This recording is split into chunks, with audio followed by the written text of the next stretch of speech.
transmission of vision begins when a light range of the electromagnetic spectrum of 400 to 700 nanometers is reflected off of an image.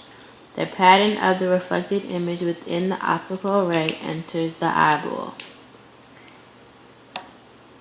Upon entering the eyeball, the light passes through the cornea, which then passes through the pupil, which is controlled by the iris.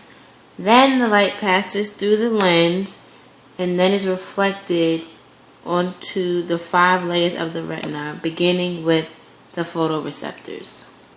Transduction of vision begins when the photoreceptors synapse with the rods and cones, then synapsing with the horizontal cells, who synapse with the bipolar cells, and the amochron cells, who synapse with the ganglion cells. The axons of the ganglion cells make up the optic nerve, which begins transmission of vision.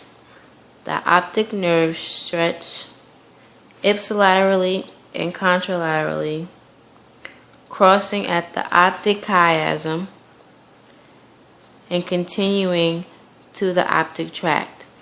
These axons finally synapse at the lateral geniculate nuclei.